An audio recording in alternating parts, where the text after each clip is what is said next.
Bonjour à toutes et tous. Alors, bienvenue dans cette nouvelle étape du Tour de France de la diversité des Hauts-de-France autour du thème quel levier pour l'accès à l'emploi dans les quartiers prioritaires de la politique de la ville. Alors, nous avons de nombreux intervenants que je vais vous présenter. Tout d'abord, Yann Tanguy, le secrétaire général de la Charte de la diversité, qui va introduire ce webinaire dans quelques minutes. Nous sommes également très heureux d'accueillir M. Thibaut Guilly, au commissaire à l'emploi et à l'engagement des entreprises. M. Hakim Elazouzi, conseiller régional Hauts-de-France, délégué à l'emploi dans les QPV et maire adjoint de Béthune. Benjamin Blavier, cofondateur et coprésident de l'association Article 1 qui accueille des jeunes issus de milieux défavorisés chaque année dans des programmes digitaux présentiels. Vous les accompagnez dans leur orientation et leur insertion professionnelle. Marianne Katab aussi, directrice de Mosaïque RH, le premier cabinet de recrutement et de conseil en ressources humaines. Vous êtes spécialisé dans la promotion de la diversité et depuis sa création en 2008, vous avez collaboré avec plus de 250 entreprises et débouché plus de 6 recrutements de jeunes diplômés de profils expérimentés. Et puis enfin, Déborah Lefebvre, directrice régionale de Positive Planète France, qui a été créée notamment pour lutter contre l'exclusion et le chômage dans les territoires au travers de l'entrepreneuriat. Alors, après l'introduction de Yann Tanguy et de Thibaut Guilly, la première partie de ce webinaire sera consacrée au constat, à un état des lieux du marché de l'emploi des jeunes dans les Hauts-de-France, notamment dans les QPV, avec le Covid. On aura une deuxième partie qui sera consacrée aux solutions apportées sur le terrain en réponse à cette crise, notamment par les associations ici présentes.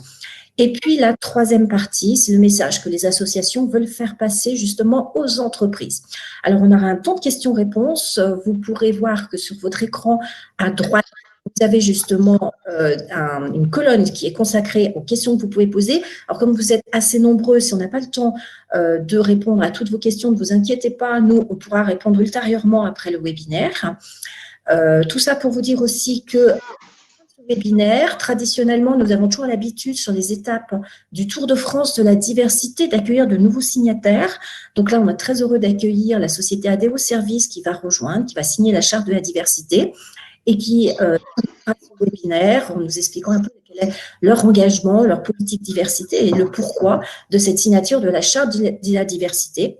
Et puis finalement, au final, on terminera, j'espère à l'heure, par une conclusion de notre secrétaire général de la charte, Yann Tanguy, à qui je laisse la parole. Je vous souhaite à tous un très bon webinaire. Merci Nathalie. Bonjour à toutes et à tous. Je suis donc Yann Tanguy, secrétaire général de la Charte de la diversité, qui est un programme porté par l'association Les Entreprises pour la Cité. Alors, grand merci de nous avoir rejoints pour ce webinaire à l'occasion de l'étape du Tour de France de la diversité dans les Hauts-de-France. Alors, vous le savez, cette étape est placée sous le signe de la jeunesse. Et je me permets de démarrer en saluant la mémoire de notre ancien président, Valéry Giscard d'Estaing, et de rappeler son engagement pour la citoyenneté des jeunes, avec notamment l'abaissement de l'âge de la majorité. Important. Alors, la charte. Aujourd'hui, c'est plus de 4100 signataires. On a commencé avec une poignée d'entreprises en 2004. Et aujourd'hui, eh bien, c'est 80% de PME sur tout le territoire et aussi des collectivités locales, des associations, avec les entreprises qui font système pour promouvoir et encourager la diversité. Nous sommes donc en plein dans le Tour de France digital de la diversité. C'est 15 étapes avec le lancement à Toulouse il y a quelques semaines. Il y a un petit Larsen. Donc lancement à Toulouse il y a quelques semaines et pour nous c'est une grande fierté de pouvoir représenter la diversité dans tous les territoires. Notre fil rouge pour ce tour, c'est l'emploi. Avec aujourd'hui à Lille une étape clé, les leviers pour l'accès à l'emploi des jeunes dans les quartiers prioritaires de la politique de la ville. Alors, Monsieur Hakim Elazouzi, qui est conseiller régional délégué à l'emploi dans les quartiers prioritaires et maire adjoint de Béthune, dressera dans quelques minutes l'état des lieux du marché de l'emploi dans les Hauts-de-France. Alors, c'est vrai qu'on vit dans un monde où il est de plus en plus difficile de faire des priorités. Et à la charte, on encourage de la même façon toutes les diversités. Mais puisque cette étape concerne les jeunes et leur avenir, je voudrais dire une chose toute simple que m'a rappelé très récemment un collaborateur engagé d'une entreprise partenaire. Il m'a dit, lorsqu'on est un jeune et qu'on est privé d'emploi, c'est toute une famille, c'est plusieurs générations qui se retrouvent dans la difficulté et dans la tourmente, dans l'injustice. Et de fait, l'impact, lorsqu'un jeune est touché, l'impact sur la cohésion sociale s'en trouve démultiplié. Alors, il y a des bonnes nouvelles. Il y a des acteurs de terrain qui luttent contre le déterminisme social. Nathalie les a cités tout à l'heure et ils vont vite prendre la parole. Et puis, il y a une autre bonne nouvelle. Les entreprises qui veulent s'engager pour l'emploi des jeunes sont plus que jamais encouragées à le faire. Et je vais laisser le soin dans quelques secondes à Thibaut Guilluy, donc au commissaire à l'emploi et à l'engagement des entreprises, de présenter les mesures qui ont été mises en place par le gouvernement dans le cadre du plan Un jeune, une solution. Et moi, j'aurai le plaisir de vous retrouver en fin de webinaire pour une conclusion. Voilà, Thibaut Guilluy, je vous passe le micro. Bon webinaire à tous. Ouais, bonjour à tous. Ravi d'être parmi vous pour le webinaire interposé. J'étais moi-même évidemment ce matin à Lille où j'habite. Et ravi d'être parmi vous sur cet enjeu en fait de l'emploi des jeunes et puis peut-être de l'emploi de tous les jeunes. Parce que c'est probablement ça le défi que nous avons à relever. Donc d'abord j'étais très intéressé à pouvoir contribuer en tout cas à la dynamique qui est portée par les entreprises pour la cité pour mobiliser le plus largement possible les entreprises dans cette voie. Alors, avant juste de parler d'un jeune une solution, vous dire que vous qui êtes signataire ou signez ou allez vous engager dans la charte de la diversité, en tout cas de vous dire que le gouvernement et puis Elisabeth Borne, en tout cas au niveau du ministère du Travail avec Elisabeth Moreno, sont très engagés pour aller le plus loin possible avec vous pour qu'on puisse bâtir cette société inclusive. Il faut bien le dire et je pense que Article 1 ou Mosaïque RH le rappelleront bien mieux que moi. Il y a encore beaucoup trop de déterminisme social. Nos entreprises et le marché de l'emploi n'est pas encore réellement inclusif, et je dirais à 360 degrés. Il y a encore énormément de facteurs de discrimination qui font que à la fois les entreprises se privent de tout un tas d'opportunités, de talents, de potentiel, et à la fois on barre la porte finalement à la capacité de chacun à pouvoir développer ses potentiels, ses capacités, et avec des problèmes de cohésion sociale dont parlait Yann. Donc il faut une action résolue. Cette action résolue, on essaie de la mener à la fois en accompagnant et en musclant toutes les politiques de soutien à l'accès à l'emploi des personnes dans le domaine de l'insertion, du handicap, des jeunes diplômés, de l'accès aux jeunes, et j'y reviendrai avec un jeune, une solution. Mais c'est aussi de voir un petit peu plus loin sur la question des pratiques inclusives des entreprises, où on peut accompagner les personnes à muscler leur jeu, j'ai envie de dire, à arriver à la porte de l'entreprise, mais si les entreprises elles-mêmes ont encore du mal à être inclusives, à intégrer, à recruter, à assurer une mobilité sociale et professionnelle à tous sur des bases équitables, ça ne peut pas fonctionner. Donc, il faut qu'on travaille à la fois sur les pratiques d'inclusion des entreprises et puis à la fois sur l'accompagnement de chacun dans son parcours.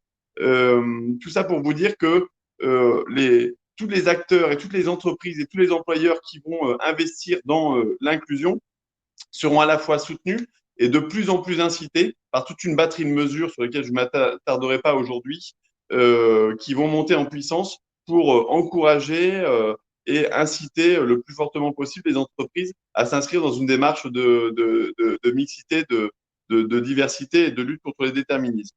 Alors, aujourd'hui, c'est les jeunes qui nous préoccupent le plus, effectivement, parce qu'avec les plus précaires, c'est souvent les deux populations qui subissent le plus les contre-coups d'une crise. Donc, c'est pour ça que nous avons mis en place le plan Un jeune, une solution, qui comprend en fait tout un tas de mesures pour aider les jeunes, notamment les 750 000 jeunes qui arrivent sur le marché du travail, qui sont arrivés sur le marché du travail en fin de cursus, mais aussi tous les jeunes qui étaient déjà quand même à la recherche d'un emploi ou sans solution avant la crise. de pouvoir rebondir, avec un axe sur l'accès à l'emploi, sur l'accès à la formation professionnelle. On finance 200 000 formations professionnelles supplémentaires dans les métiers d'avenir, sur l'accès au service civique, quand même une voie, l'engagement finalement pour trouver parfois qui contribue aussi à trouver sa voie et sa place. Et puis on muscle très considérablement l'accompagnement renforcé des jeunes avec un peu plus de 550 000 accompagnements renforcés qui sont financés pour les jeunes les plus en difficulté. Aujourd'hui, moi, je veux me concentrer peut-être sur l'emploi, puisque vous êtes des entreprises. Euh, avec un jeune, une solution, vous avez aujourd'hui des aides à chaque fois que vous recrutez des jeunes de moins de 26 ans. Vous avez une aide à 4 000 euros. L'apprentissage aujourd'hui, on a finalement conclu un pacte avec les entreprises de la plus petite à la plus grande en France, en leur disant recruter des alternants en contrat de professionnalisation, en contrat d'apprentissage. L'État va prendre en charge peu ou prou le coût du salaire. Hein. À 8 000 euros, on prend en charge la quasi-totalité du salaire pour qu'on vous aide, vous, entreprise, finalement à rebondir et puis à contribuer, à être au rendez-vous de la jeunesse en maximisant le nombre d'opportunités. Donc aujourd'hui, recruter des apprentis, c'est à la fois pour vous préparer les compétences de demain, muscler, renforcer vos équipes maintenant au moment où il faut aussi organiser le rebond après cette situation de crise. Et en plus de ça, on en prend en charge le coût. C'est aussi pour vous la possibilité, pour beaucoup d'entreprises qui nous ont déjà rejoints, finalement d'accélérer leur transition, leur transformation digitale, écologique, et managériale aussi, puisque l'apprentissage a aussi beaucoup de vertus dans la montée en compétences des équipes avec le tutorat, le mentorat qu'on y retrouve.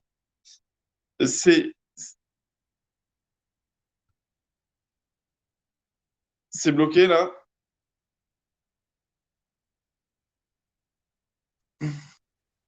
Ça marche.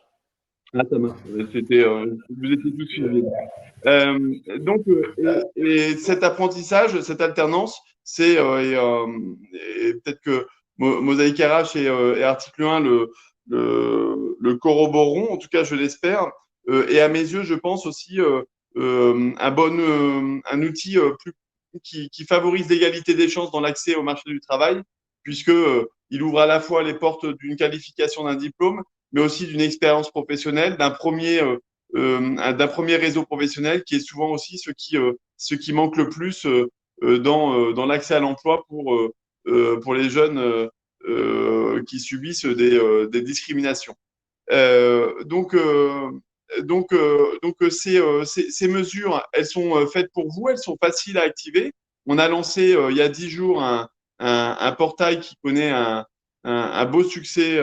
Un jeune, une solution.gouv.fr sur lequel vous allez pouvoir retrouver de façon très simple toutes les aides que vous pouvez activer, prendre vos engagements et dire quels sont les engagements que vous êtes prêts à prendre en termes de recrutement d'apprentis, de CDI, de stages, enfin, sous toutes leurs formes. Et vous êtes ensuite accompagné sur le dépôt des offres, sur le sourcing des jeunes de manière à vous aider à passer à l'action.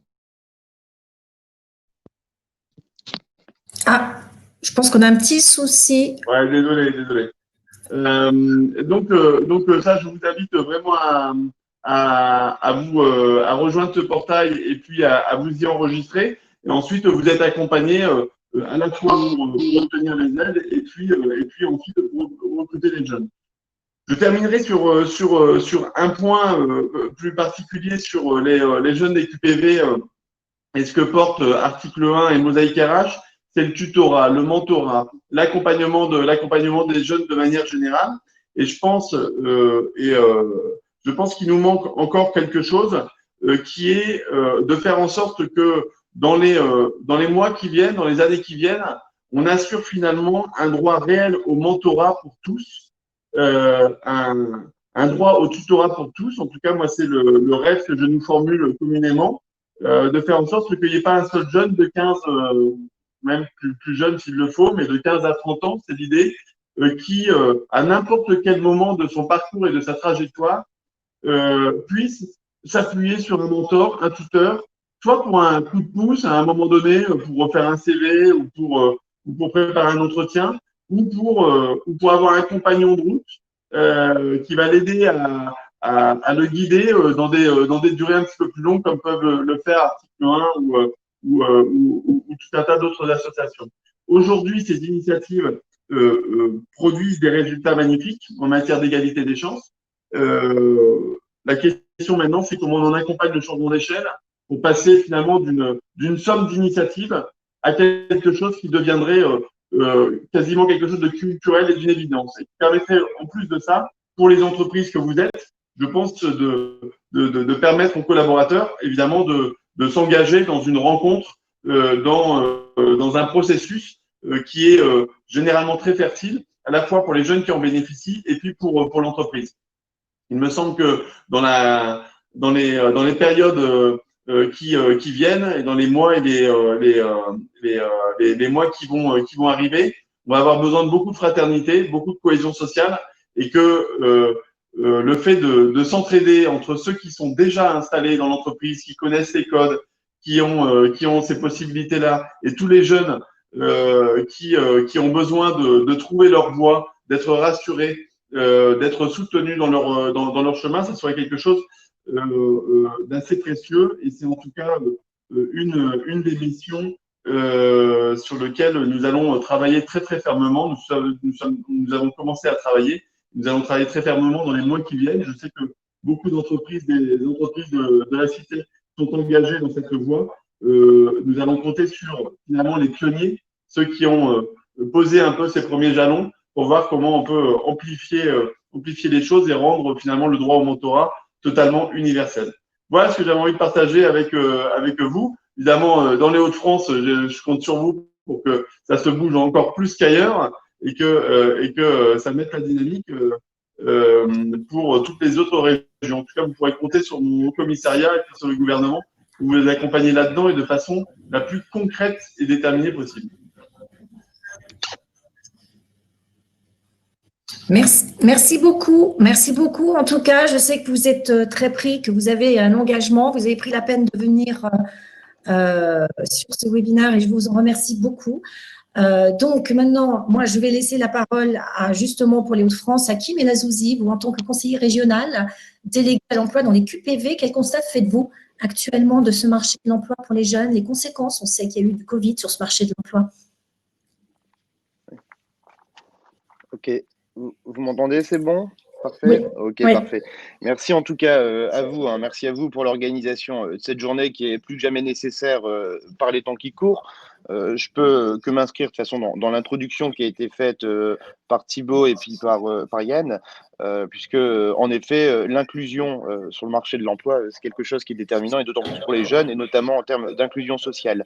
Mais en préambule de cette journée, j'aimerais quand même qu'on ait un discours de vérité entre nous, puisque la période actuelle, encore plus celle qui arrive, sera une période compliquée, une période qui sera compliquée d'un point de vue économique, parce que nous allons devoir faire face à une crise sans précédent, même si ma nature optimiste me pousse à penser qu'on vit une crise de destruction créatrice. Force est de constater que dans un premier temps, on va devoir gérer des fermetures massives d'entreprises qui ne sera pas sans conséquences sur l'emploi. À titre indicatif, en un an, c'est déjà 2% de demandeurs d'emploi catégorie A en plus à l'échelle des Hauts-de-France. Cette période, elle sera compliquée aussi socialement pour le sujet qui nous attire aujourd'hui pour les jeunes, puisqu'ils vont arriver sur un marché du travail qui sera en quelque sorte rationné. Pour les habitants des QPV en particulier, qui concentrent déjà 20% des demandeurs d'emploi pour 10% de la population et qui seront en première ligne de la crise qui arrive. Et puis, plus généralement, compliqué pour les personnes en situation de précarité parce que la crise, elle ajoute de la difficulté à la difficulté. Enfin, cette période, elle est compliquée aussi d'un point de vue sanitaire, parce que force est de constater que le coronavirus s'attaque en premier lieu aux foyers les plus modestes, et donc il nous faut d'autant plus avoir une attention particulière sur ce public. Alors, face à cette situation, il est notre devoir de coordonner nos forces pour aller plus vite, plus loin, plus fort ensemble. Et s'il y a bien une période dans laquelle on doit avoir la foi en la politique, c'est bien la période dans laquelle nous vivons. Parce que le travail de coordination des acteurs publics privés, de l'État, de la région, des collectivités, c'est seulement par la coordination de ce travail et de ces structures qu'on arrivera à faire face à ce qui nous attend.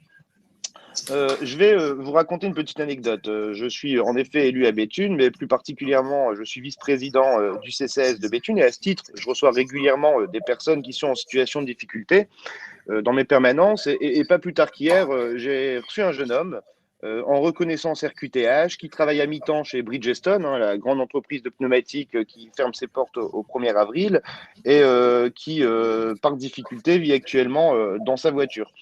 De nos échanges, j'ai tiré 2 enseignements fondamentaux et je pense que ça doit être ça un peu le fil conducteur de ce qui doit nous animer. Le premier, c'est que nos politiques publiques, elles doivent reposer sur 2 leviers, la proximité et la globalité. La situation d'exclusion et de pauvreté, ce ne sont pas que des situations d'accès à l'emploi, c'est des situations globales qui nécessitent non pas un travail en ligne droite pour trouver du travail, mais qui nécessitent une série de chemins de traverse qui vont mobiliser plusieurs compétences, notamment travailler l'accès au logement, l'accès à la mobilité, à la formation, quelquefois à la garde d'enfants, et puis à la lutte contre l'illettrisme ou l'électronisme. Et vous savez tous pouvoir compter sur la région là-dessus, parce qu'on a mis en place quelques petites mesures simples qu'on met en place directement, mais sinon, on accompagne aussi les différents acteurs et porteurs de projets via du financement pour pouvoir répondre justement à ces problématiques et faire en sorte que ces chemins de traverse nécessaires à l'accès à l'emploi puissent être comblés, accompagnés par un réseau d'acteurs qui sont présents autour de cette table et sur lesquels je sais pouvoir compter. Donc c'est bien, justement, pour être efficace, nos politiques publiques, elles doivent être simples, concrètes, incarnées et surtout coordonnées. Et c'est bien par le travail interacteur qu'on arrivera à faire en sorte que ce monsieur que j'ai reçu hier puisse retrouver un peu l'espoir en l'avenir. La politique de la ville, en règle générale, elle doit s'inscrire dans cette démarche et s'appuyer non pas seulement sur des dispositifs, mais bien sur des compétences humaines qui seront mobilisées pour la conquête de la proximité et l'accompagnement des chemins pour aller vers, mais surtout pour emmener vers. Et pour emmener vers ce que je considère comme étant le deuxième principe, c'est emmener vers l'emploi. Et force est de constater que l'emploi, c'est d'abord et avant tout l'entreprise qu'il crée. Et ça, quelle que soit sa nature, que ce soit entreprise d'insertion, entreprise traditionnelle ou tout ce qu'il en est. Je remercie Thibaut Gulli d'ailleurs à ce titre pour le travail qu'il avait pu effectuer à l'époque sur tout ce qui était insertion par l'activité économique, puisque c'est vrai qu'il nous a aidés, accompagnés, et notamment dans le Pas-de-Calais, où nous avons eu une série de réunions ensemble pour avancer sur le sujet. Ainsi, la région, elle porte une ambition forte en la matière, c'est de redevenir une région de travail. Et c'est de redevenir une région de travail à travers plusieurs éléments, mais j'en citerai 3 principalement. C'est le plan régional de formation pour pouvoir mettre en adéquation l'offre et la demande, puisqu'on a d'un côté des demandeurs de travail et de l'autre des offreurs de travail. Donc, il est intéressant de pouvoir travailler la formation pour qu'on colle au mieux aux besoins des entreprises.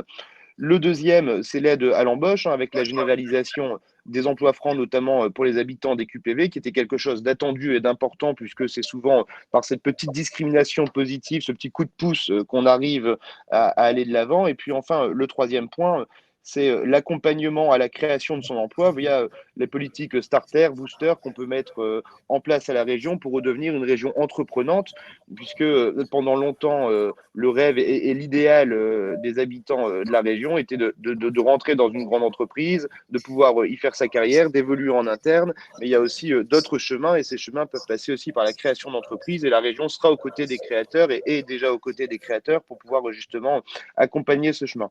Donc il y a bien d'autres actions qui existent, mais je ne suis pas là pour faire un inventaire à l'après-vert, mais vous avez bien compris que c'est par ce double mouvement d'accompagnement dans la proximité et la globalité, et puis le travail en parallèle avec la puissance publique et les entreprises qu'on arrivera justement à faire face et à résorber la crise sociale et sociétale qui nous attend.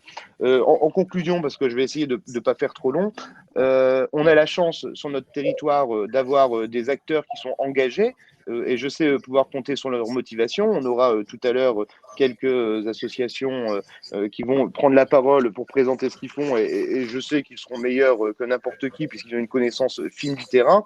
Mais on a aussi la chance d'avoir des entreprises qui sont engagées à l'échelle des Hauts-de-France et sur nos territoires, puisqu'elles ont bien compris qu'il n'y a pas d'entreprise qui gagne sur des territoires qui perdent.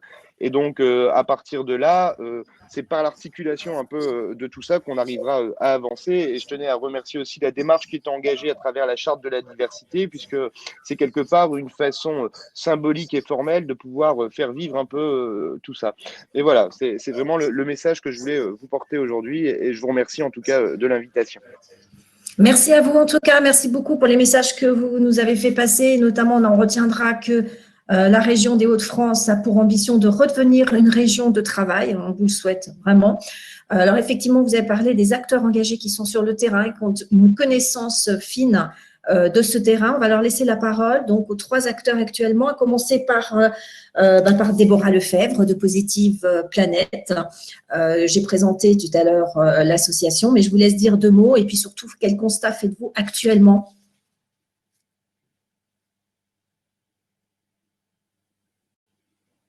Oui, merci Nathalie. Bonjour à toutes et à tous. Donc Déborah Lefebvre, Positive Planète, acteur dans les quartiers prioritaires des villes pour justement l'accompagnement à la création d'entreprises. On y reviendra un petit peu tout à l'heure. Donc, les conséquences de la crise sur l'emploi des jeunes. Ça, c'est costaud de commencer par là, en effet. Ce qu'on peut constater déjà, c'est que depuis la rentrée 2020, il y a la moitié de nos jeunes qui vont devoir revoir leur projet professionnel. 2 exemples, des recherches d'emploi dans des domaines qui ont été fortement impactés par la crise, qui finalement sont forcément reportés, ou encore des projets de formation, d'études qui sont aussi, dans la plupart des temps, oui, reportés. Donc effectivement, 2020, ça va être un petit peu plus rude, je pense, en matière d'embauche et d'accès au premier emploi, parce que là, voilà, ce matin, on parle plus particulièrement de nos jeunes.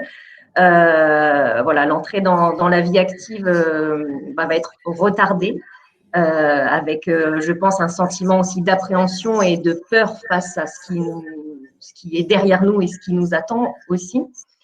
Des difficultés d'orientation certainement, un manque aussi d'accompagnement, mais je pense que des associations comme les nôtres, des structures qui sont présentes comme les 3 là aujourd'hui sont là pour justement aider, pour accompagner ces jeunes au mieux.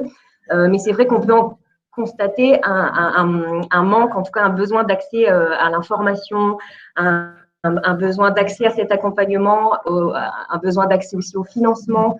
Et le gros risque, moi je pense principal de conséquence à cette crise, c'est que le chômage conjoncturel devienne permanent. Et ça, je pense que c'est quelque chose qui rumine un petit peu aussi nos jeunes aujourd'hui. Alors après, moi je garde confiance, on est optimiste parce que, et je pense que les jeunes aussi ont cet optimisme persistant quant à l'avenir proche. Enfin voilà, nous on peut constater quand même qu'on a de plus en plus de jeunes porteurs de projets qui poussent la porte de nos antennes parce que justement la crise c'est peut-être aussi un accélérateur et une envie de nouveaux projets, une envie de se lancer dans la vie active autrement, donc nous par le biais de l'entrepreneuriat. Et voilà, et c'est là qu'on rentre en jeu, mais je pense que pour parler de l'après, on y reviendra tout à l'heure. Donc je vais passer la parole à mes confrères. Merci beaucoup. Merci beaucoup, Déborah. Alors, du coup, je passe le relais à Mariam, également un autre acteur engagé sur le terrain. Oui, bonjour à tous. Alors, Mosaïque RH, donc nous sommes un cabinet de recrutement et de conseil en diversité. Donc, ça fait 12 ans qu'on travaille sur justement l'insertion professionnelle des jeunes et notamment des jeunes qui sont issus des quartiers politiques de la ville.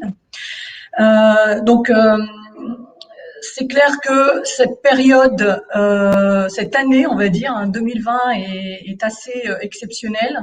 On a l'habitude, nous, en effet, d'accompagner les jeunes dans leur recherche d'emploi, d'alternance, de stage, parce qu'on travaille sur les trois types de contrats. Et là, ce qui s'est passé en mars 2020 est quand même assez exceptionnel et ahurissant.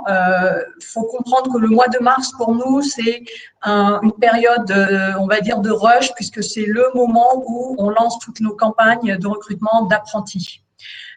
Donc, d'habitude, on lance 10, 12 grosses campagnes de recrutement assez volumiques pour voilà, proposer des offres d'apprentissage pour les candidats qu'on source. Et cette année, ce qui s'est passé, c'est que on a beaucoup d'entreprises qui ont décidé de reporter la date d'entrée de recrutement de leurs apprentis. On en a certaines qui ont gelé tout simplement leur recrutement d'apprentis et de stages, parce que c'est aussi une période où voilà, on commence aussi les recrutements de stages qui vont démarrer en juillet, donc juillet 2020. Et on a vu voilà, des entreprises qui aussi ont été un peu prises de court et qui se demandaient mais comment elles allaient faire pour recruter des jeunes alors que tout le monde était en télétravail, se poser la question de qui va les encadrer, comment on les encadre à distance, comment on manage des jeunes qui vont arriver dans l'entreprise et qui connaissent pas forcément l'entreprise et qui sont là pour apprendre. Comment on fait pour gérer cette distanciation des relations professionnelles? Donc, l'impact a été vraiment assez fort. Côté entreprise, il y a aussi toute la question de comment j'organise mon processus de recrutement à distance. Donc d'habitude, la manière dont on travaille, c'est que les jeunes, on les sélectionne, ensuite ils vont dans l'entreprise, ils sont vus en entretien, le processus suit son cours, ils voient le RH, puis ils voient le manager. Là, c'était plus possible. C'était plus possible parce que voilà, Covid oblige. Il a fallu aussi pour les entreprises penser à réadapter leur processus de recrutement. Toutes n'étaient pas prêtes. Et donc, certaines ont même renoncé finalement à ouvrir ces recrutements. Donc ça, c'est vraiment le constat qu'on a pu voir. Ce qui fait que nous, on a dû aussi réadapter notre processus pour faire des entretiens en mode digital. Les candidats, eux, ont aussi dû s'organiser pour pouvoir, depuis chez eux, certains ayant accès à la connexion, d'autres n'ayant pas accès à la connexion. Donc, les inégalités aussi se sont, on va dire, encore plus creusées dans cette période de Covid pour ces jeunes qui sont parfois, voilà, qui sont moins équipés que les autres. Et donc, on a vu beaucoup d'inquiétudes parmi ces jeunes.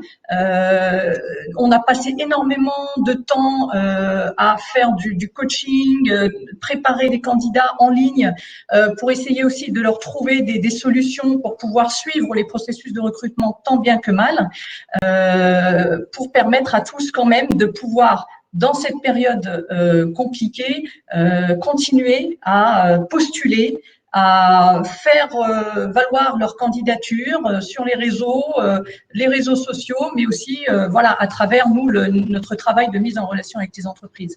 Donc, il est clair que du point de vue des candidats comme du point de vue des entreprises, on a eu voilà, une période qui était exceptionnelle et qui a, je pense, aussi, c'est une autre conséquence, rallonger la période de chômage de certains candidats qui étaient diplômés en juin et qui arrivent sur le marché du travail en septembre, avec un contexte où beaucoup d'entreprises ont gelé leur recrutement en attendant de voir ce qui va se passer en 2021. Merci beaucoup, Marianne. Je passe du coup le relais à Benjamin Blavier, qui est un autre acteur engagé. Oui, merci de me passer la parole. Alors, on est dans la phase constat. La phase constat, évidemment, on n'a pas on n'a pas que des bonnes nouvelles quand on est directement en prise avec le terrain. Bon, après, il y aura une partie solution, en tout cas ce qu'on peut faire. Sur la phase constat, alors moi je travaille avec article 1 sur un temps assez particulier qui est le 17-25 ans, c'est-à-dire l'accompagnement au moment de l'orientation en première terminale, puis ensuite dans les études supérieures et jusqu'au moment de l'accès à l'emploi. Juste pour que vous puissiez situer de quoi on parle, quand on parle de déterminisme social ou d'inégalité des chances, il faut avoir conscience qu'avant la crise Covid, on est dans une situation où en France, on a une forte inégalité. Vous avez 6% des enfants d'ouvriers et d'employés qui arrivent au niveau master, c'est-à-dire au niveau bac plus 5. Et vous en avez 29% qui arrivent à avoir un diplôme d'enseignement supérieur, souvent des formations bac plus 2. Alors quand vous êtes enfant de cadre, vous grimpez à 63% de diplômés du supérieur, dont 27% qui vont jusqu'au niveau master. Donc il y a un écart qui est significatif. On est dans un pays où on se raconte des belles histoires en disant que si on veut, on peut, et que si on est méritant, on arrive à s'en sortir. La réalité statistique, elle est malheureusement beaucoup plus cruelle. Et là, ce qui se passe avec le Covid, c'est qu'on est en plein dans un crash test pour tous nos efforts en matière de lutte contre les inégalités scolaires, de lutte contre le déterminisme social. En fait, ce qu'on a vu exploser sur le terrain avec le premier confinement puis le deuxième confinement, c'est évidemment les inégalités scolaires. Ça, c'était beaucoup l'effet du premier confinement avec les jeunes au collège et au lycée. Voilà, entre ceux qui avaient les moyens de suivre les cours à la maison, d'avoir un encadrement familial et les autres, les écarts se sont évidemment creusés. Et ce qu'on a vu surgir aussi beaucoup, ce sont, Mariam l'a évoqué un peu, l'inégalité dans les moyens. Ça n'est pas la même chose de pouvoir travailler avec un ordinateur pour soi dans un appartement spacieux et une bonne connexion, ou de devoir partager un ordinateur avec l'ensemble de la famille dans un 2 pièces où on est 6, et éventuellement en plus en étant au fin fond de la campagne où la connexion cuivre ne permet pas de suivre les cours en vidéo de manière satisfaisante. Donc il y a une vraie inégalité face au confinement. Et après, ce qu'on ressent là, ce qu'on a comme nouveaux chiffres qui sont assez dramatiques, nous on a fait un petit sondage auprès de nos étudiants qui sont des étudiants boursiers engagés dans l'enseignement supérieur. 75% d'entre eux nous font part d'une forte sensation d'isolement, voire de détresse psychologique. C'est-à-dire qu'on est dans une situation difficile pour énormément d'étudiants, et s'ajoute à cela, en effet, une forte précarité financière. Il faut avoir en tête que même si on est boursier, si vous avez 1200 € de bourse et que vous avez déjà un logement à payer ou un emprunt étudiant de 500 ou 600 €, il ne reste plus grand-chose. Donc, ceci était généralement compensé par l'accès au stage, il n'y a plus de stage, l'accès au job étudiant, il n'y a plus de job étudiant. Et donc, le résultat, c'est que concrètement, moi, j'ai des jeunes qui appellent, qui ont faim. On est dans cette situation aujourd'hui. Et je peux vous citer des cas de jeunes qui ont eu mention bien ou très bien au bac, qui ont maintenant arrêté leurs études supérieures pour aller bosser à l'usine. On en est à cette situation-là. L'autre nouveauté, c'est effectivement la question de l'accès à l'emploi, un peu moins l'alternance parce que le gouvernement a pris des mesures fortes, donc j'allais dire que là-dessus, il y a un petit peu plus de ressources, mais sur les questions d'accès à l'emploi, moi on fait face à une situation nouvelle. Jusqu'à présent, les jeunes de l'article 1 qui étaient suivis pour aller faire des études supérieures longues, donc plutôt des bac plus 5, on faisait en sorte qu'ils arrivent sur le marché de l'emploi en ayant un bon diplôme, en ayant fait des bons stages, en ayant un réseau, en ayant été mentorés tout au long de leur parcours, donc ils avaient une certaine confiance en eux, une capacité à parler de leur profil, de leurs envies. Ils arrivaient à trouver un job. Voilà, ils arrivaient à trouver un job. Alors, comme ils sont issus de la diversité de quartiers, ou alors de zones rurales, ou alors de bassins désindustrialisés où il n'y a plus un job, ils envoyaient clairement 2 fois plus de CV que les autres, mais ils arrivaient jusqu'à présent à trouver un job. Là, en période de contraction violente du marché de l'emploi, ce qui se passe très concrètement, c'est que ce sont les jeunes les plus défavorisés, ou ceux qui sont les plus à risque de discrimination, qui morflent les premiers, c'est-à-dire qui subissent en premier la restriction du marché de l'emploi. Donc moi, j'ai aujourd'hui plein de situations nouvelles que je ne gérais pas jusqu'à présent, de jeunes qui ont fait des super études, qui ont un profil brillant, qui sont tout à fait méritants au sens où on l'entend dans notre République, et qui sont sur le carreau. Voilà, donc on est dans une situation, et j'espère qu'on pourra aller sur le registre des solutions après, mais on est dans une situation qui, effectivement, pour les jeunes, et pour les jeunes les plus défavorisés en particulier, est assez dramatique, et je ne suis pas très optimiste sur la suite. Je sais qu'il n'y a pas que les jeunes et que la question se pose aussi pour les salariés, bien entendu, mais moi, de ma petite fenêtre, avec le regard que je porte sur les jeunes étudiants, et on en suit quand même pas mal, puisqu'on en a 150 000 qui passent chaque année dans nos dispositifs, dont 20 000 dans des ateliers ou dans du mentorat individuel, la situation de terrain est effectivement très difficile. Merci beaucoup, Benjamin. Alors, effectivement, on a pu constater en écoutant les 3 acteurs engagés sur le terrain que la situation n'était pas évidente du tout en ce moment, que effectivement les inégalités sociales et les discriminations, elles pesaient de tout leur poids, encore plus actuellement avec la crise du Covid. Alors, comme vous l'avez dit, les constats sont un peu alarmants, mais il y a des solutions qui existent, notamment que vous, les associations, vous êtes capables d'apporter. Alors, je vous redonne la parole, Benjamin, pour, après le constat, quelles sont les solutions, même s'il n'y a pas de solution miracle, certainement pas, mais il y a quand même des choses qui sont faites sur le terrain pour aider ces jeunes. Ah, bien sûr, il y a des choses qui sont faites sur le terrain. Oui, effectivement. Nous, on a plusieurs outils sur lesquels on accélère. On a maintenu l'intégralité de nos dispositifs. Évidemment, on a tout passé en digital, mais on continue l'ensemble de nos actions. Donc, nos actions, c'est des actions sur la question de l'orientation en première et en terminale. Je pense que ce n'est pas tellement l'objet de la réunion d'aujourd'hui, mais on est très présent sur cette question de l'orientation auprès des jeunes défavorisés pour qu'ils puissent choisir en toute connaissance de cause leurs études supérieures sans autocensure. Et ensuite, dans le supérieur, ce que nous avons comme outil et que nous déployons fortement, c'est un dispositif de mentorat. Donc, on accompagne des jeunes entre bac et bac plus 5 avec la mise en relation avec un professionnel qui est formé pour exercer du mentorat et qui va les accompagner de bout en bout. Donc, les 3 premières années sont plutôt sur le sujet, j'allais dire, du soutien scolaire, du soutien méthodologique et puis, en gros, de l'aide à l'orientation. Et les 2 dernières années, quand on est en M1, M2, on est là plus proche du projet professionnel. Donc, c'est de la mise en contact avec un réseau de professionnels dans le métier qui nous intéresse. Et c'est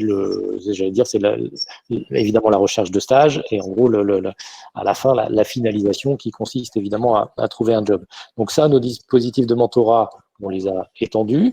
Et ce qu'on a mis en place à l'occasion du premier confinement et qu'on renouvelle à l'occasion du deuxième confinement, c'est qu'on s'est dit finalement, à côté de nos dispositifs de mentorat classiques qui sont sur une longue durée, parce que ça dure 5 ans, et puis c'est un accompagnement très, j'allais dire, en dentelle, quoi, très qualitatif, on a mis en place des dispositifs de mentorat d'urgence, voilà, j'allais dire plutôt de coup de boost.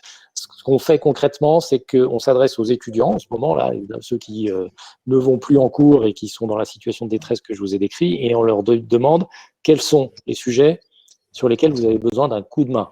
Un coup de main ponctuel, pas un mentorat longue durée, mais un coup de main qui va durer de 3 à 6 mois. Certains vont nous dire j'ai besoin d'un appui méthodologique sur mes cours. Certains vont nous dire j'ai besoin de parler mon anglais. Certains vont nous dire j'ai besoin de me préparer à un entretien parce que je cherche une alternance.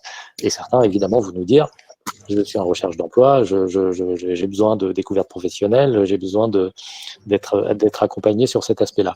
Et donc, concrètement, la plateforme qu'on a développée, qui s'appelait Réussite Virale et qu'on relance là sous un autre nom qui s'appelle 1 à 1, c'est une plateforme de connexion entre des jeunes qui vont exprimer un besoin ponctuel et des volontaires du monde de l'entreprise qui vont se manifester.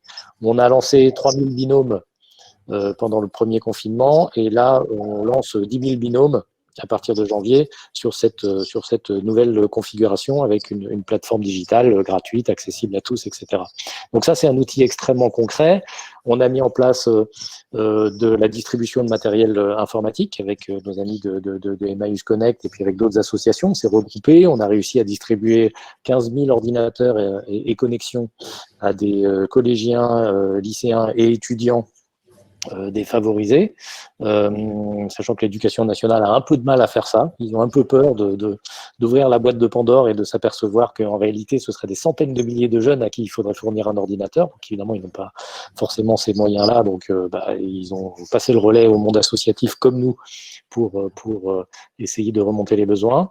Et ce sur quoi on insiste aussi, évidemment, c'est toute la question de l'accès à l'emploi. Donc nous, on a une plateforme dédiée à ce sujet. Alors, on ne fait pas le travail que fait Mosaïque RH, c'est-à-dire que nous ne sommes pas sur les offres d'emploi, parce que Mosaïque fait ça très bien.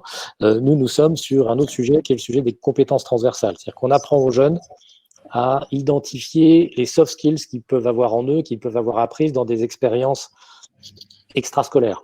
Voilà, ils ont fait un petit job, ils ont fait du soutien scolaire, ils ont été dans une asso, ils ont fait un service civique, ils ont fait du sport, ils ont développé un certain nombre de compétences soft qu'on leur apprend à identifier.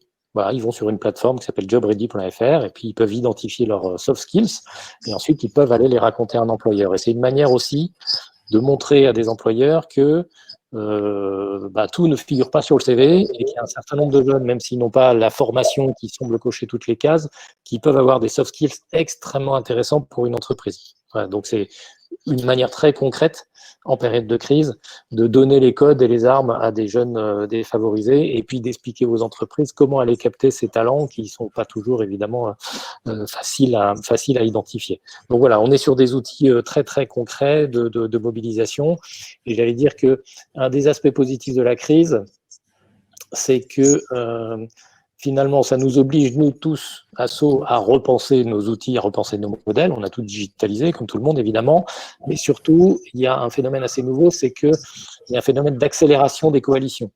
On s'aperçoit que les assos travaillent de plus en plus de manière intégrée.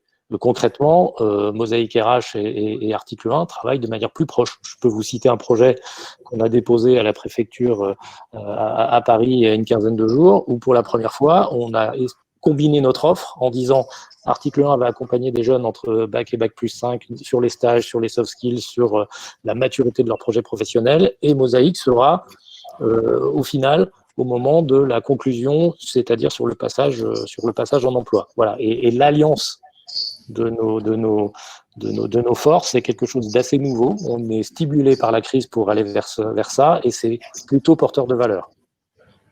Merci beaucoup, Benjamin. Je laisse la parole du coup. On parlait de Mosaïque, ça tombe bien. Je laisse la parole à Mariam qui pourra rebondir sur ce que vous venez de dire. Oui. Alors, nous, notre action et les solutions qu'on va développer, elles vont s'orienter vers les entreprises et vers les jeunes, les candidats.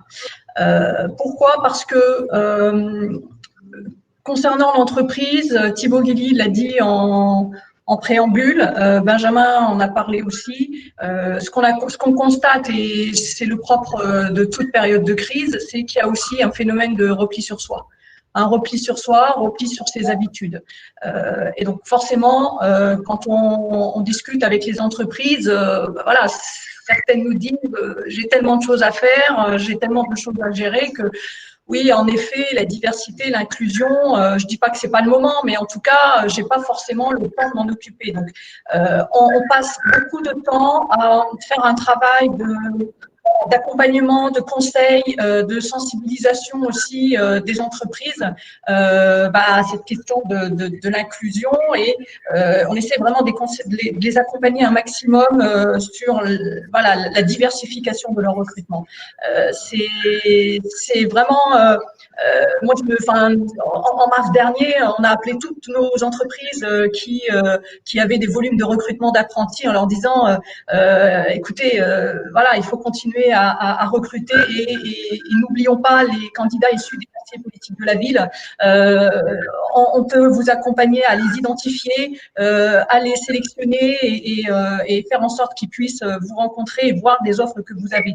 Donc c'est un travail qu'on fait via de la mise à disposition de viviers, via aussi donc de la formation, sensibilisation des recruteurs, des managers, pour voilà, leur faire prendre conscience encore plus, parce que alors beaucoup ont déjà travaillé sur le sujet, mais voilà, remettre ce sujet au cœur des préoccupations, même en période de crise, pour pas qu'il soit délaissé. Donc, et puis un travail aussi de conseil sur ces questions de diversité et d'inclusion qu'on fait de plus en plus parfois à la demande des entreprises qui disent bah, très bien, ok, mais du coup par quoi je commence? Est-ce que je commence par diversifier mes recrutements? Est-ce que je dois d'abord former et qui dois-je former dans l'entreprise pour essayer d'élargir un maximum mes recrutements, tout niveau d'ailleurs, hein, tout niveau hiérarchique, et puis surtout voilà, à quoi je dois faire attention dans mon processus de recrutement. Donc ça, c'est un travail que nous faisons auprès des entreprises. Deuxième travail qu'on fait et une solution qu'on propose, donc bien sûr auprès des candidats. Donc les candidats, ce qu'ils attendent, c'est des jobs, hein, tout simplement. Benjamin l'a dit, on a vu des jeunes diplômés, voilà, avec des problèmes financiers qui ne peuvent plus accéder au stage, donc une partie de leurs ressources qui sont coupées. Donc on fait un maximum pour aller chercher les jobs dans les entreprises pour pouvoir ensuite leur proposer. Donc, on a notamment fait un travail d'identification d'offres secteur par secteur et on a organisé des job dating par secteur. Par exemple, le secteur de la tech, on sait que c'est un secteur où il y a quand même des opportunités. C'est un des secteurs qui se porte le mieux. Donc, on a organisé un job dating où on a été chercher des candidats, on les a sélectionnés et ensuite on les a présentés aux startups qui recrutaient. On est en train d'en préparer un autre sur la fonction publique, avec toujours cette idée de proposer des jobs, d'aller chercher des jobs où ils sont, dans les secteurs qui vont le plus se maintenir et d'élargir aussi le champ des possibles pour que les candidats puissent avoir un vrai accès égal à l'information. Parce que on sait que les secteurs d'activité, les entreprises ne diffusent pas toutes leurs offres d'emploi de manière publique. Donc, il y a aussi la nécessité de rendre l'information accessible à tous, y compris aux candidats qui sont dans les territoires les plus éloignés ou les plus défavorisés. Donc, à travers ces séries de job dating qu'on fait, on essaye de donner cette visibilité-là un maximum. Et puis, on a aussi développé donc une plateforme qui s'appelle diversifiervostalents.com, qui est aussi destinée à mettre en visibilité ces candidats qui sont issus de la diversité et de les mettre en contact, en relation avec des entreprises qui recherchent des talents. Donc voilà, la plateforme est accessible à tous les recruteurs qui le souhaitent dès maintenant. Et encore une fois, on complète ce travail-là aussi par un travail de coaching, d'accompagnement pour les candidats qui en ont le plus besoin et notamment ceux qui souffrent, comme le disait très bien Benjamin, d'un sentiment d'isolement, d'un sentiment aussi d'inquiétude fort par rapport à leur insertion professionnelle.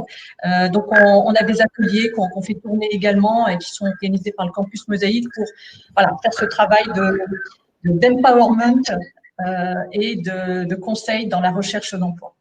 Merci beaucoup, Mariam. Je laisse la parole maintenant à Déborah Lefebvre pour Positive Planète. Vous êtes sur un axe un petit peu différent, beaucoup plus sur l'entrepreneuriat. Oui, merci. C'est vrai qu'en fait, du coup, pour enchaîner, on a l'accompagnement des jeunes, on a la recherche, voilà, d'un job salarié. Et c'est vrai qu'on pense pas forcément, comme le disait Monsieur El Azouzi tout à l'heure, hein, à créer son propre emploi.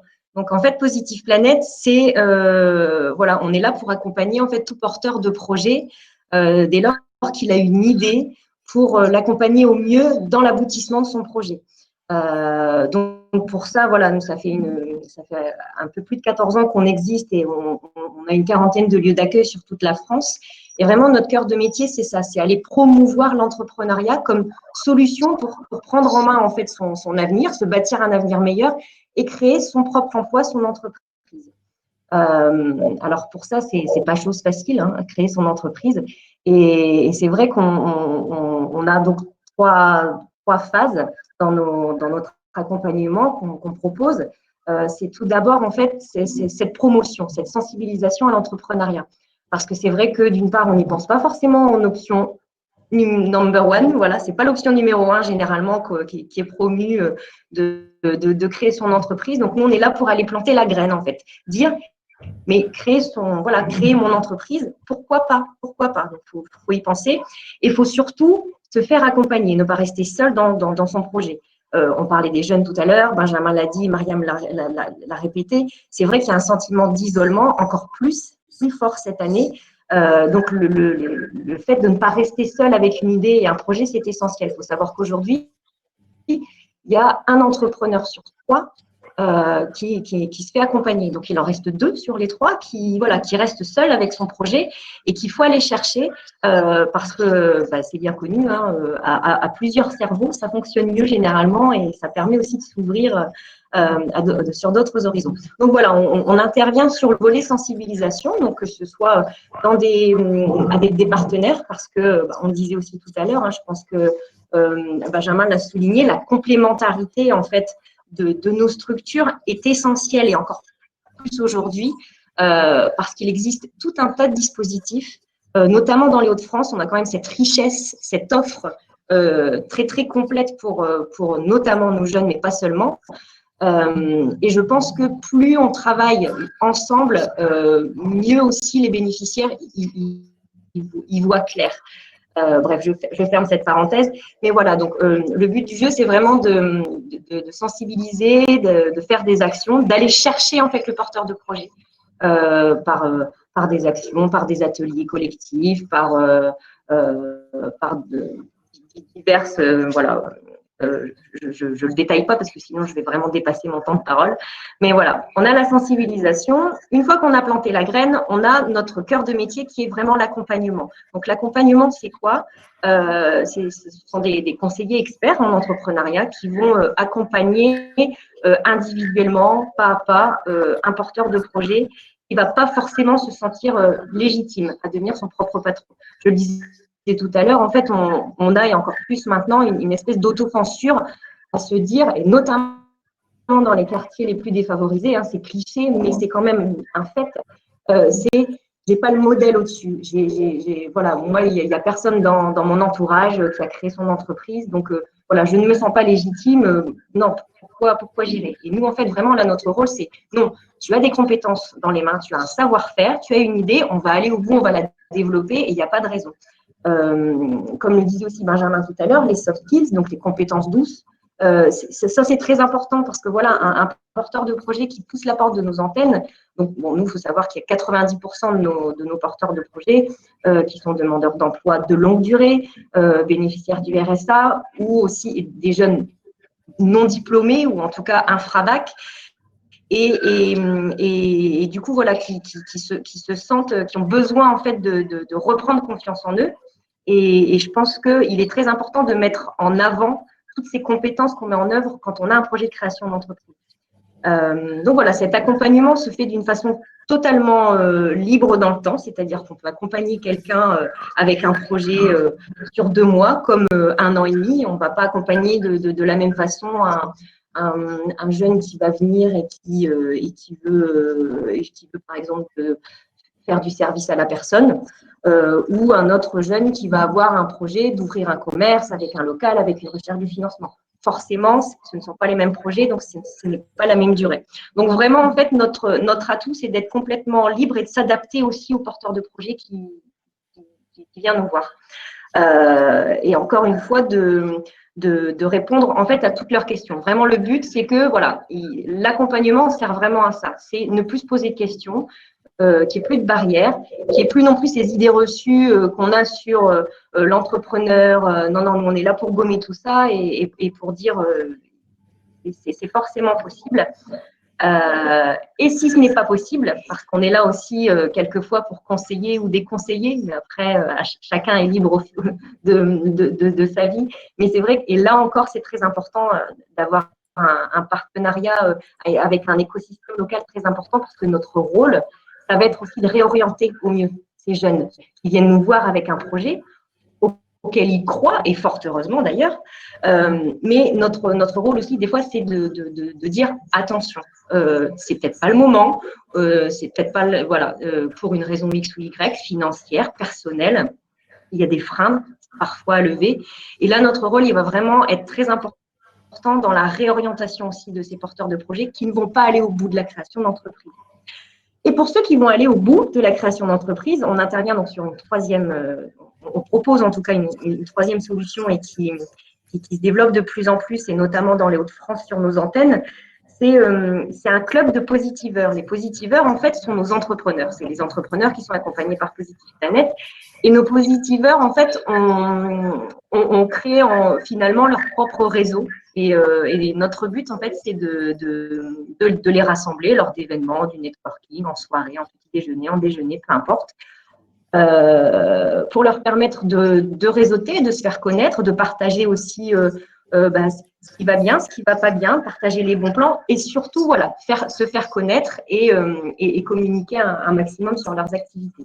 Donc, c'est vrai que cette période a été un petit peu particulière parce que tous ces événements qui étaient prévus sur 2020, comme tout le monde, se sont vus annulés, reportés et reportés.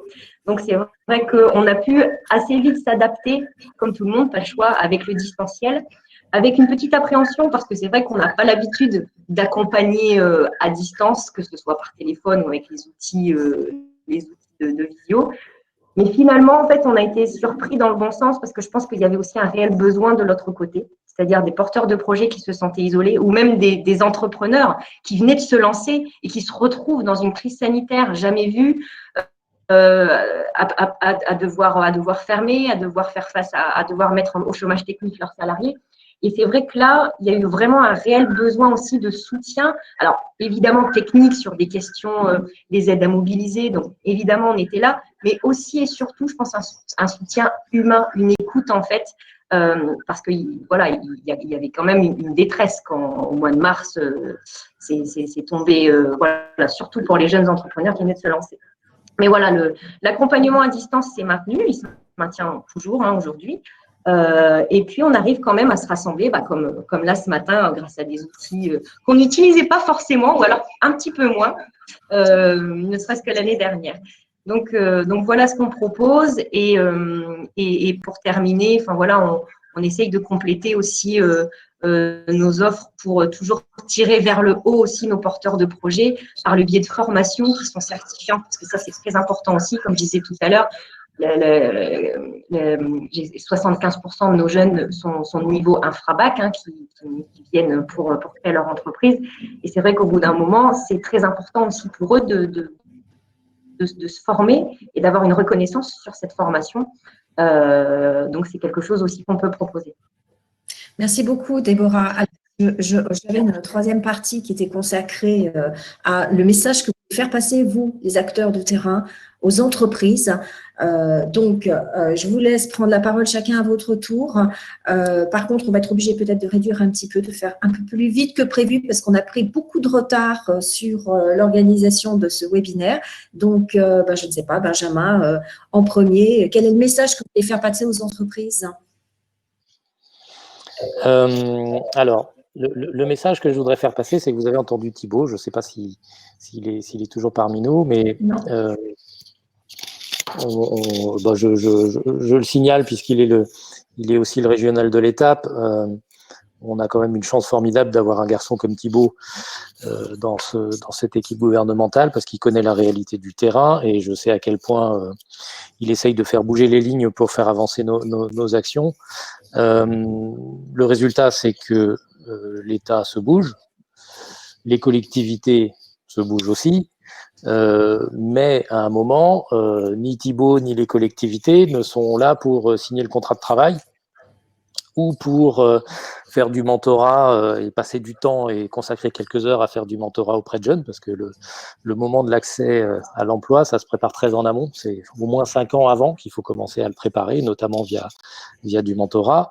Donc, évidemment, les entreprises ont un rôle extrêmement important. Moi, je vous invite à prendre contact avec nos associations. Dans les Hauts-de-France, pour Article 1, vous avez Benjamin Varon et son équipe qui sont là. On fait du mentorat, on fait des ateliers sur l'orientation. On a un programme formidable d'accompagnement de jeunes boursiers en bac pro de l'enseignement agricole où on travaille du bac -2 au bac +2. Donc là, on est vraiment au cœur d'enjeux d'égalité des chances qui nous sont très chers, et ça se passe dans les Hauts-de-France et en Occitanie. Donc voilà, on a des belles initiatives locales, n'hésitez pas à les contacter.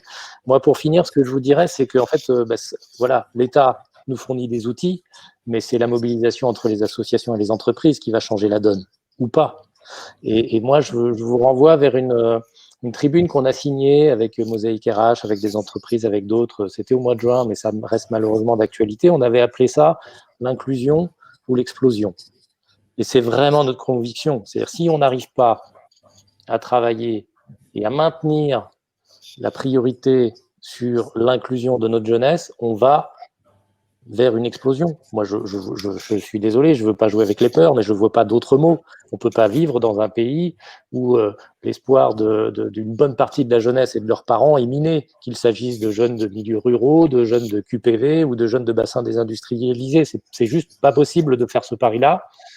Donc, il faut y aller, non pas parce qu'on mise sur la peur et qu'on se dit il faut réagir, sinon ça va nous péter à la figure. Il faut aussi y aller parce que moi, je pense que finalement, cette crise, elle nous offre la possibilité d'un projet de société où on mise sur notre jeunesse, où on mise sur notre diversité et où, en essayant d'aller chercher la jeunesse, on mise finalement sur notre cohésion. Donc, je crois beaucoup. On dit que crise et opportunité, c'est un mot voisin en chinois. Je n'ai jamais vérifié, mais j'avais entendu ça. Mais si crise et opportunité, je pense qu'il faut qu'on essaye de la saisir. Et voilà, c'est aux entreprises et aux associations de se mettre en première ligne. Personne ne nous remplacera. D'accord, merci beaucoup Benjamin pour ce mot de la fin vous concernant. Mariam, à vous aussi, si vous aviez un message à faire passer très très rapidement, je suis désolée, j'accélère un petit peu les choses. Moi, très rapidement, les constats, on les a dressés. Ce sont des constats qu'on fait depuis plusieurs années, même avant la crise du Covid. Sauf qu'aujourd'hui, l'urgence, en effet, c'est que ces constats, ils sont en train de s'aggraver. Donc, Benjamin l'a dit, le gouvernement, je pense, a saisi aussi l'ampleur de cette urgence. Il y a le plan Un jeune, une solution que nous, on soutient et nous, les actions qu'on fait en ce moment vont aussi dans ce sens. Mais ce que j'ai envie de dire aux entreprises, c'est que oui, c'est aussi peut-être le moment de faire différemment, d'innover, de prendre les risques qu'on ne prendrait pas forcément en période normale. Et je pense que c'est peut-être une opportunité, finalement, cette période pour casser les schémas habituels. Désolée, j'utilise ce terme qui n'est pas très joli, mais c'est peut-être le moment de se dire recrutons différemment, élargissons nos sourcings, montons des partenariats publics-privés avec des associations. C'est le moment de tenter le tout pour essayer en effet de redonner l'espoir à cette jeunesse. Nous, on est là, ça fait 12 ans, 15 ans qu'on travaille sur ces sujets et on a l'habitude de partir d'une page blanche pour monter des projets qui peuvent sortir de l'ordinaire. On a aussi des organismes de formation. J'ai vu qu'il y en avait certains qui étaient connectés, qui sont aussi mobilisés pour travailler avec les associations, travailler avec les pouvoirs publics de l'emploi pour monter des projets où on va aller chercher des candidats qui sont au chômage et les former à des métiers de demain pour pouvoir leur faciliter l'insertion professionnelle. Donc, honnêtement, on peut imaginer plein de choses, mais Benjamin l'a dit, souvent, la clé, c'est quand même l'entreprise qui la détient. Donc, on a besoin forcément de votre mobilisation pour continuer à recruter des apprentis, continuer à recruter des stagiaires parce que ces jeunes en ont besoin. C'est presque un besoin vital maintenant pour eux, quand on voit les difficultés financières, mais c'est aussi pour préparer leur avenir. Et oui, c'est une période difficile pour le recrutement. mais on croit quand même à l'avenir. On reste des optimistes et je pense qu'il y a beaucoup de gens très optimistes aussi dans les entreprises qui se disent « Ok, c'est un mauvais moment, mais on continue à préparer quand même l'avenir en maintenant nos recrutements. » Merci beaucoup, Marianne. Déborah, le mot de la fin pour vous? Le message Alors, d'entreprise. oui, merci. Le mot de la fin, c'est, je répéterai pas du coup ce qui vient d'être dit, mais je suis tout à fait d'accord. C'est aussi une mise en relation, c'est qu'on se connaisse, c'est que faire connaître aussi nos structures pour réorienter peut-être au mieux des futurs bénéficiaires. C'est aussi besoin d'entreprises pour avoir des mentors, pour des parrainages, parce que voilà, on recherche aussi pour nos jeunes entrepreneurs des mentors pour venir les soutenir. Et aussi, et enfin, ce que je demanderais aux entreprises, c'est un soutien, voilà, de nos structures, de nos associations, voilà, qui offront un accompagnement à nos bénéficiaires, que ce soit aussi du mécénat de compétences, un soutien financier, un partenariat, voilà, encore plus impactant et plus présent. Merci. Merci à vous trois en tout cas. Donc, ce n'est pas complètement terminé. Avant de laisser la parole à Yan Tanguy pour conclure ce webinaire, moi, je voudrais accueillir donc une nouvelle société un nouveau signataire de la charte de la diversité, qui est la société ADO Service, avec notamment Ophélie Le Boucher, qui est responsable diversité et inclusion d'ADO, et Anne-Sophie Segenreich, qui est leader RH d'ADO Service. Donc, on est ravis. C'est traditionnellement à chaque étape, comme je le disais tout à l'heure, on a l'habitude de recevoir de nouveaux signataires. Là, vous êtes implanté sur les Hauts-de-France. Donc, en 2 mots, je sais qu'on a beaucoup de retard, donc on va raccourcir un petit peu, mais en 2 mots, si vous pouviez peut-être nous présenter le groupe ADO, et puis ensuite, après, nous expliquer quelle est votre politique diversité, qu'est-ce qui a fait que vous avez rejoint et que vous avez décidé d'être maintenant signataire de la charte de la diversité. Alors, bonjour à tous, je me lance, Ophélie Le Boucher, je suis en charge de la diversité et de l'inclusion pour ADO. Alors, juste pour vous refaire une petite image, ADO, c'est un groupe international. L'enseigne la plus connue, c'est Leroy Merlin, que vous devez certainement connaître. Mais on est un groupe qui est présent dans 13 pays, essentiellement en Europe, mais aussi au Brésil, en Afrique du Sud et en Russie. Et nous sommes donc 130 000 collaborateurs qui travaillons au service de l'amélioration de l'habitat. Donc avec des marques comme Leroy Merlin pour le particulier, mais aussi Bricoman, qui s'adresse aux professionnels de l'habitat, et puis Zodio, qui sont des enseignes pour mieux vivre chez soi, cuisiner, décorer. Et depuis quelques mois, nous sommes en train de déployer à l'échelle internationale notre nouvelle stratégie qui s'appelle We Make It Positive, via un film qui détaille vraiment nos engagements, nos grands engagements en matière économique, mais surtout, et c'est la grande spécificité au niveau environnemental et social. Et la diversité et l'inclusion y apparaissent comme des éléments de socle de notre responsabilité d'entreprise. Et on a fait le focus au niveau mondial sur 2 axes, notamment l'égalité professionnelle hommes-femmes et la multiculturalité au niveau de nos comités de direction et plus largement dans nos entreprises.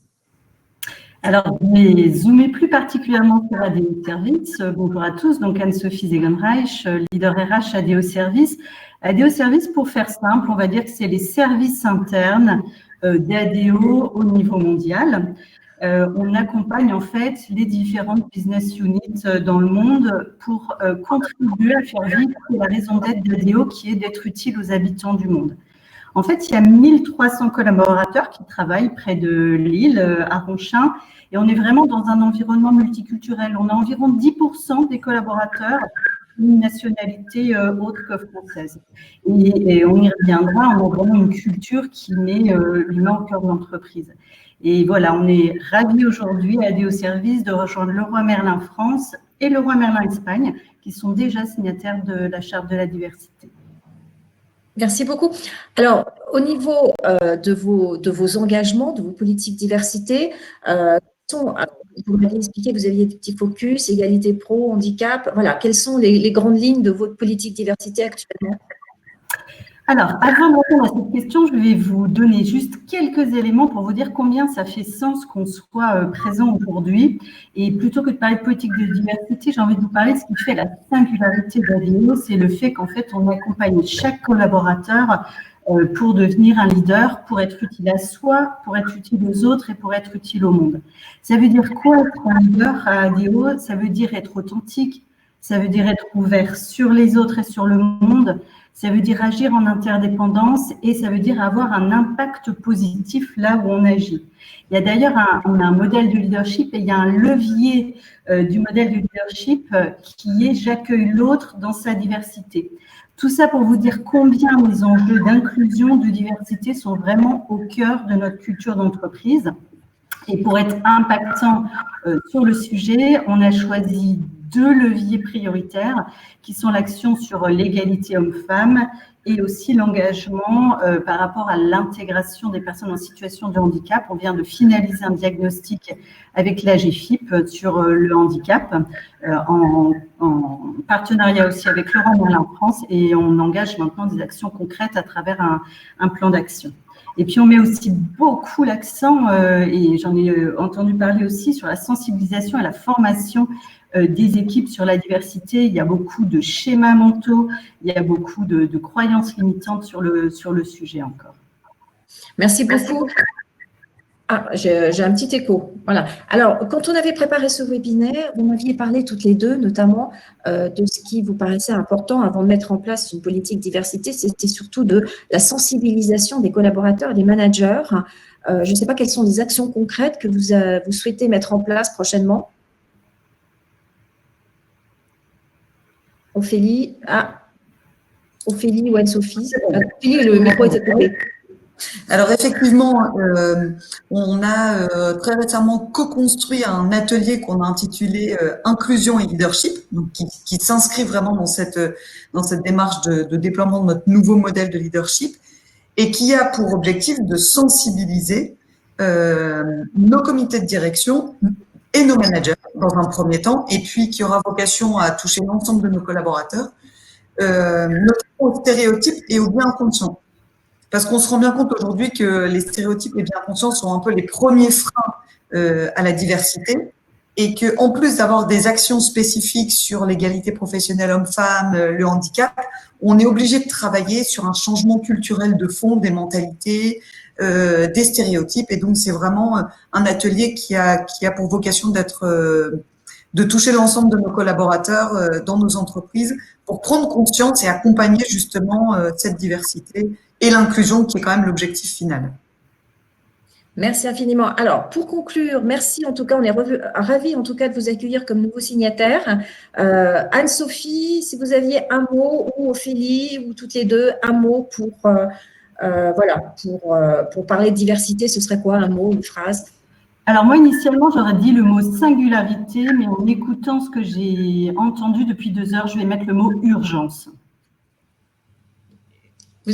Merci beaucoup. Et Ophélie?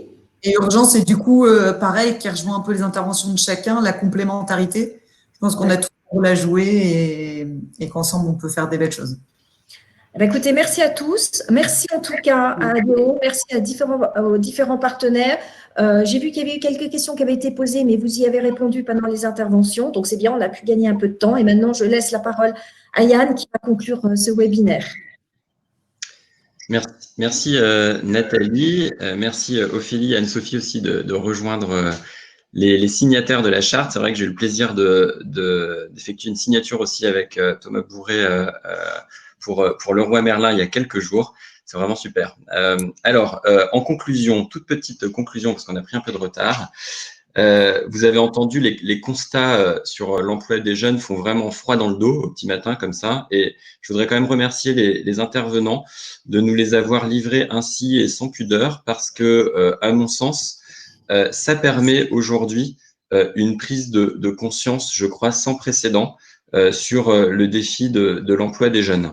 Je ne reviens pas sur les solutions qui sont apportées par les acteurs de terrain, les trois acteurs qu'on a entendus ce matin, sur les solutions individuelles, mais sur les façons d'agir, je trouve qu'il y a quelque chose grâce à cette prise de conscience, de très intéressant qui se dessine, c'est la capacité d'adaptation des acteurs à la situation. On a entendu que les associations s'adaptent dans leur mode opératoire, dans leur accompagnement auprès des jeunes et l'ont fait très vite dans l'urgence et ça a fonctionné.